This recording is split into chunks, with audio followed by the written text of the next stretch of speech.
ఈరోజు సాయంత్రం నా కొడుకు అయినటువంటి శ్రవణ్ కార్పొరేటర్ సాయంత్రం 4:30 దాకా ఇంట్లో ఉన్నాడు, నా వెంబడే ఉన్నాడు. సాయంత్రం 5ంటికి ఆఫీసులో కూర్చుని అతనికి అలవాటు ఉంటుంది. వెళ్ళి ఆఫీసులో కూర్చున్నప్పుడు ఎవరో అన్నోన్ పర్సన్స్ మాకు తెలియదు 2 కార్లలో వచ్చారు. శ్రవణ్ బాయ్ని కారులో కూర్చోబెట్టి తీసుకెళ్తున్నారు, బయటికి తీసుకొచ్చా అని చెప్పి పక్క వాళ్ళందరూ ఫోన్ చేసి చెప్తే నేను వెళ్ళాను. ఎందుకు తీసుకెళ్లారని నాకు తెలియదు. మల్కాజ్గిరి పోలీస్ స్టేషన్లో అడిగితే మాకు ఇన్ఫర్మేషన్ లేదంటున్నారు. మాకు ఇన్ఫర్మేషన్ లేకపోయినా ఎవరైనా తీసుకెళ్ళొచ్చండి అంటారు.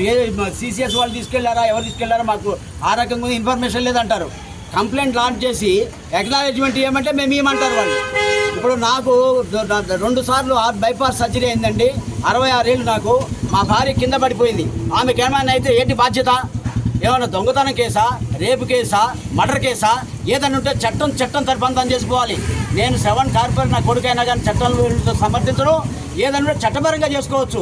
పోలీసు వాళ్ళైనా, సిసిఎస్ వాళ్ళైనా, ఎవరైనా సరే కనీసం మినిమం కట్టసీగా చెప్పాల్సిన ఇన్ఫర్మేషన్ బాధ్యత లేకుండా తీసుకెళ్ళడానికి నేను చాలా ఆవేదన చేస్తున్నా. నేను మా పెద్ద నాయకులందరూ చెప్పా. ఈటల రాజేంద్ర గారికి, రఘునందన్ రావు గారికి, రామచంద్రరావు గారికి, కిషన్ రెడ్డి గారికి, బండి సంజయ్ అందరి దృష్టికి వెళ్ళింది. శ్రవణ్కి ప్రాణభయం ఉంది. గతంలో ఏం కేసులు ఉన్నాయని అందరికీ తెలిసిన విషయమే. ఏమన్నా ప్రాణభయం ఉంటే మాత్రము ఇక్కడ ఈ అధికారులదే బాధ్యత అని చెప్పి నేను మీ అందరి చెప్తున్నాను. దయచేసి నా బాధను మీరు అర్థకోవాల్సిందిగా కోరుతున్నాను. కలిసారు కంప్లైంట్ తీసుకొని అక్నాలెడ్జ్మెంట్ ఇవ్వమంటే మాకు ఇచ్చే రైట్ లేదండి, మేము కంప్లైంట్ ఇవ్వము, అక్నాలెడ్జ్మెంట్ ఇవ్వను అని చెప్తున్నారు ఆయన. ఏమనంటే మీరు సిసిఎస్కి వెళ్ళండి అంటున్నారు. పోలీసులని మాకు తెలియదు అంటున్నాడు. అంటే నేనన్నా ఎవరు వచ్చినా కానీ ఇక్కడికి మీకు ఇన్ఫర్మేషన్ లేకుండా తీసుకెళ్తే out of country, out of state వాళ్ళు వస్తే మాకు చెప్తారండి.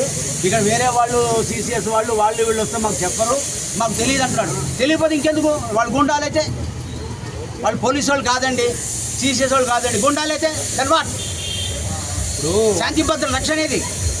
కాబట్టి కంప్లైంట్ ఇచ్చినప్పుడు